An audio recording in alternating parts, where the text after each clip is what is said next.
On se retrouve en fin de vidéo pour voter pour le prochain film à analyser. Mais pour l'heure, vous avez été 64% à voter pour Interstellar, alors c'est parti. Allons droit au but, pour moi, Interstellar est la façon qu'a trouvé Christopher Nolan de nous parler de ce qui est pour lui un problème de l'humanité, son obscurantisme, l'incapacité de l'être humain à répondre aux problèmes autrement que par le retour en arrière, l'individualisme, l'archaïsme et le conservatisme. Pour Nolan, la solution aux problèmes de l'humanité est soi-disant connue de tous et pourtant privilégiée d'aucuns. Enfin, je vais vous montrer en quoi Cooper et le Dr Brown sont Adam et Ève et que le film présente une boucle de l'humanité. Et je vais vous expliquer tout cela point par point. Interstellar est certainement mon film préféré ex aequo avec une bonne douzaine d'autres films, et ce qui fait qu'autant de longs métrages se disputent la première place dans mon cœur est lié à un dénominateur commun. La capacité d'un film à me surprendre à nouveau à chaque visionnage. Si un film me donne le sentiment d'avoir tout compris, ou du moins ne rien laisser en suspens, je l'oublie plus rapidement que sa bande-annonce. En revanche, un chef-d'œuvre me fait personnellement vivre le plaisir de retrouver un bon ami. Un ami que je connais, que j'ai plaisir à recevoir, car même si je sais qu'on va à peu près rejouer les mêmes discussions, les mêmes dialogues et actions, il va m'apprendre quelque chose de nouveau sur lui, sur l'être humain en général, et sur sa façon de voir le monde. Et c'est ça que j'aime, découvrir, apprendre, comprendre toujours plus ce monde. C'est ça que j'aime dans mes relations, c'est ça que j'aime dans la musique, c'est ça que j'aime dans le cinéma, c'est ça que j'aime dans Interstellar. La répétition en psychologie est ce qui rend compte des schémas que nous rejouons sans cesse dans l'espoir de retrouver la résolution première, mais dans un cadre tout autre. C'est bien parce que notre principe de répétition est parfaitement inconscient qu'il cherche à rejouer un fonctionnement ou une solution en espérance de résoudre l'ici et maintenant par une réitération du passé. Cette répétition se fait donc comme une réaction à un stimulus et non comme une réflexion puis action intelligibilisée. Le principe de répétition se fait malgré nous et il se manifeste, quand on est déstabilisé, comme une solution de secours. Pour ancrer le concept de répétition, Nolan va nous faire vivre des expériences de boucle et insister sur les cycles. En fait, comme tout le monde en ce temps-là, dans notre nouveau chez nous. Le film commence par exemple par la voix de Murphy vieille et termine sur la voix de Murphy vieille. On opère une boucle. La question du temps, de l'heure, de ses rotations qu'opèrent aussi bien les aiguilles que l'endurance, que la musique et les tic-tac,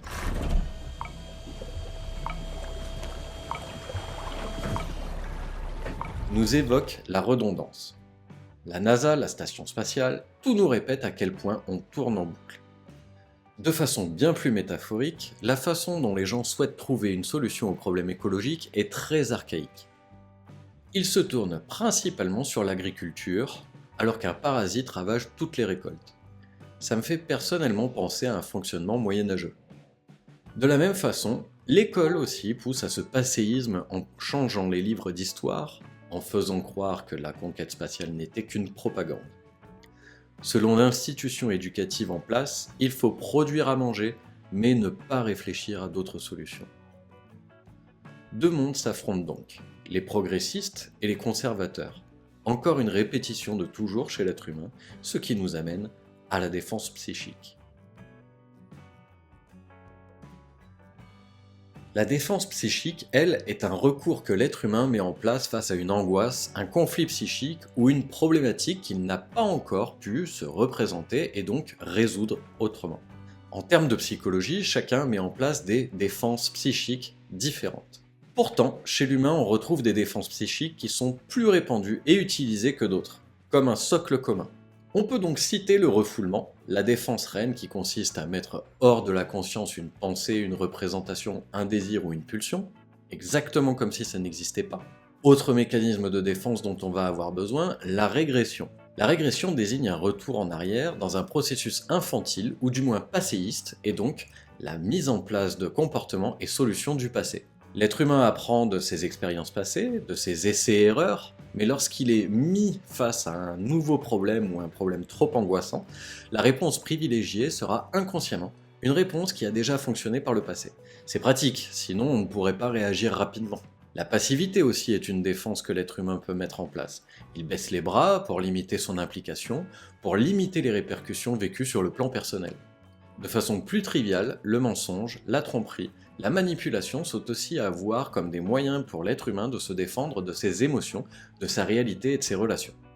À mon sens, le poème de Dylan Thomas que déclame le professeur Grant est une métaphore complète de ce conflit psychique auquel doit se livrer l'humanité dans son ensemble. Le poème dit ceci. « N'entre pas docilement dans cette douce nuit. Le vieillage doit gronder, tempêter au déclin du jour, hurler, hurler à l'agonie de la lumière. Si le sage, sentant la faim, sait que les ténèbres sont justes, car ces mots n'ont point forgé de foudre, il n'entre pas docilement dans cette douce nuit. Hurle, hurle à l'agonie de la lumière. » Rentrer dans cette pénombre est le fait de baisser les bras, de revenir en arrière, de se laisser aller, d'accepter la situation et, somme toute, d'accepter la mort. Et pour ne pas se laisser aller à la mort, l'être humain doit choisir, si l'on peut dire, entre différents mécanismes de défense que je classerai en deux catégories de pulsions de vie et de pulsions de mort. Avant, quand on levait les yeux vers le ciel, on s'interrogeait sur notre place parmi les étoiles. Là, on fait que baisser les yeux et se soucier de notre place dans la poussière. La pulsion de mort va se décliner dans l'attentisme, l'obscurantisme comme déjà évoqué. Reproduire les erreurs du passé en attendant des conséquences différentes. Ce qui d'ailleurs est la définition de la folie selon Albert Einstein. Tout au long du film, cela nous est condensé dans le personnage de Tom. C'est le personnage qui embrasse vraiment ce type de pensée et se range très vite du côté de la vieille école et de la violence. Tout au long du film, on le sent bien moins inventif et préoccupé que sa sœur Murphy.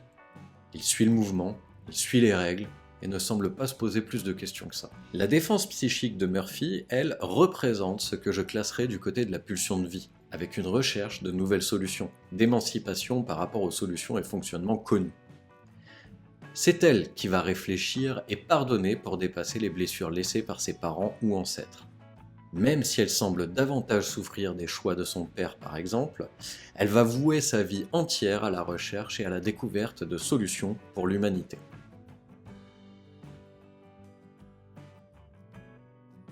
Le concept de castration est aussi une clé dont nous allons avoir besoin pour analyser Interstellar. En psychanalyse, la castration est ce manque ou cette coupure qui est ou advient dans notre vie. Si l'être est castré, il ressent soit qu'on lui a pris quelque chose, soit qu'une chose lui manque pour être heureux, en plénitude ou satisfait. Le positif en revanche, c'est que c'est pour obtenir ce qui lui manque fantasmatiquement que l'être humain va développer de nombreuses stratégies et ainsi créer, inventer et se dépasser. C'est bien ce manque qui nous fait nous bouger chaque jour pour obtenir ce qui serait susceptible de nous rassasier ou de nous satisfaire. Dans l'histoire du film, beaucoup d'aspects sont castrateurs. Le gouvernement, qui coupe les ressources de la NASA et se prive des solutions qu'elle pourrait apporter. L'éducation, qui coupe une partie de son histoire et donc empêche de penser avec un recul nécessaire et global. C'est parce que l'humanité se retrouve castrée dans son habitat, dans sa capacité de subsistance, qu'elle doit se mettre en mouvement et opérer des changements. C'est ce que nous explique Zorg dans le 5e élément. Jean-Baptiste, Emmanuel, Zorg. C'est par le chaos, la perte et la castration que l'on crée du désir et donc de la pulsion de vie. Il manque également un élément précis dans le film, la mère de Tom et Murphy, qui est, selon les dires de Cooper, la meilleure partie de leur couple. C'est selon moi une métaphore importante que de dire que la mère vient à manquer. De façon bien plus méta, c'est la Terre qui est castratrice, et je vais aborder ça sous un angle cher à la psychanalyse, notre planète comme une terre-mère. Cette mer sèche, aride et stérile qu'il faut quitter. Christopher Nolan nous fait passer par deux autres planètes qui pourraient de prime abord se substituer à cette terre-mère, mais en vain. On a une mer déchaînée, violente et destructrice, un archétype qui va coûter très très cher à l'équipage de l'Endurance. Seconde prétendante, une mer de glace pas plus accueillante, qui se trouve avoir déjà un certain nombre de vices propres à l'humanité et son inhospitalité. Je vais aller un peu plus loin dans la métaphore, mais la présence de l'homme sur cette planète n'y est sans doute pas étrangère. Le nom choisi pour le Dr Mann n'est pas anodin de la part de Nolan, surtout lorsqu'on voit qu'il est manipulateur, violent, désespéré, et a encore bien d'autres défauts typiques de notre humanité à tous. Il représente lui aussi les erreurs du passé que l'on pourrait complètement exporter durant une colonisation. Selon Nolan encore, cette psychologie nous fait courir à notre perte. Ce n'est pas la voie à privilégier pour s'en sortir.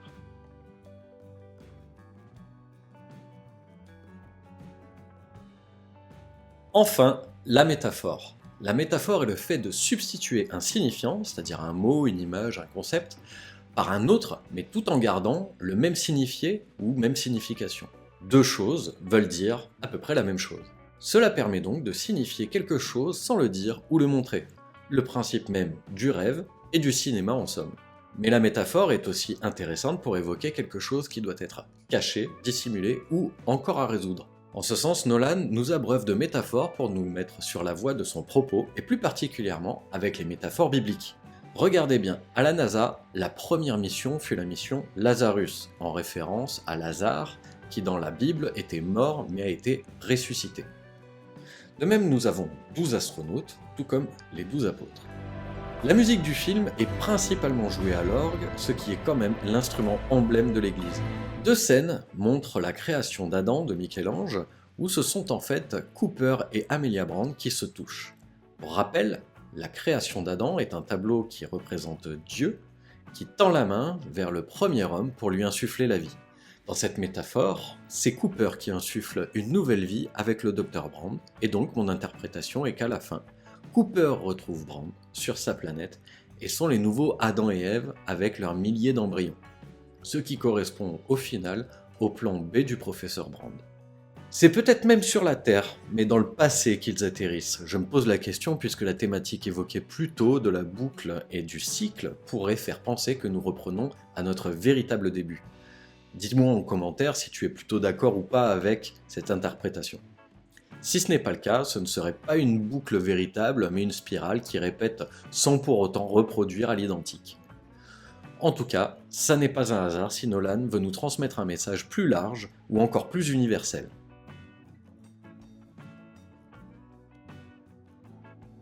Mais on a peut-être passé trop de temps à essayer de démêler tout ça au moyen de théories. L'amour n'est pas une invention à nous. Il est observable et tout-puissant. Il a forcément un sens. Peut-être que l'amour a un sens plus profond et que nous ne pouvons pas encore comprendre. La marque d'une dimension supérieure que nous ne pouvons pas encore consciemment percevoir. De toutes les choses que nous percevons, seul l'amour transcende les dimensions temporelles et spatiales. Peut-être bien qu'on devrait accepter en confiance ce qu'on ne saisit pas encore. Interstellar, c'est la métaphore de notre besoin d'aller voir plus loin, trouver de nouvelles solutions et travailler de nouvelles choses comme l'amour qui est présenté dans le film comme une dimension physique que la science n'a toujours pas cherché à résoudre. Il me semble que tout le récit d'Interstellar, tel que Nolan a voulu nous le mettre en scène, est pour dire que l'amour est certainement la solution à creuser pour l'humanité, sa survie et plus encore sa postérité. Les hommes semblent maîtriser des concepts de physique tels l'espace, le temps et l'attraction, mais toujours pas l'amour. Christopher Nolan nous demande si nous allons toujours continuer à chercher de nous sauver par nos principes de répétition, par régression et conservatisme, travailler les mêmes matières, les mêmes concepts, en espérant que cela vienne régler des problèmes inédits à l'être humain. Ou notre civilisation doit-elle se questionner et travailler de nouveaux concepts pour découvrir de nouvelles solutions? Souvent les scientifiques disent que la science vient démontrer ou contredire ce qui relève de l'intuition, mais que son rôle est d'en valider ou invalider les postulats. À ce jour, il semble qu'en ce qui concerne l'amour au sens large, nous ne fonctionnons qu'avec des intuitions et ressentis, mais nous ne sommes pas allés aussi loin dans ce domaine qu'avec la découverte de la physique, de la biologie et des mathématiques par exemple. Dans Interstellar, l'amour nous est présenté au final comme un fait objectif, quantifiable qui attire l'être humain dans des directions plus précises que d'autres, tout comme le ferait la gravité. C'est une autre forme d'attraction que l'homme doit investir pour se sauver d'une nouvelle façon. Christopher Nolan a des questionnements bien à lui qu'il traite dans chacun de ses films. Le rapport au temps, la séparation, la perte des êtres aimés, etc. etc. Dans Interstellar, je fais l'hypothèse que Nolan continue cette quête autour de ses questions personnelles, mais invoque l'amour comme possible source de résolution ou nappe de fond pour sauver l'humanité. Cette analyse est maintenant terminée, à présent il est temps de voter pour le prochain film à analyser, et je vous laisse écrire en commentaire si vous votez pour Fight Club ou Eternal Sunshine of the Spotless Mind. Cette vidéo est maintenant terminée, je te remercie de l'avoir suivi jusqu'au bout. Tu peux toujours me filer un petit coup de main et aider la chaîne, soit par le partage, le like, le commentaire, un petit tour sur Tipeee, ou alors en te procurant mon livre Sur le divan de mes patients. Tu peux également me joindre sur les réseaux sociaux et sache que toutes les semaines je poste une petite vidéo de 1 minute, que ce soit sur Facebook, Instagram, je sais plus quoi d'autre, mais en tout cas tous les liens sont en description sous la vidéo. À très bientôt, prends soin de toi et d'ici là, n'oublie pas que... Tu découvriras que beaucoup de vérités auxquelles nous tenons dépendent avant tout de notre propre point de vue.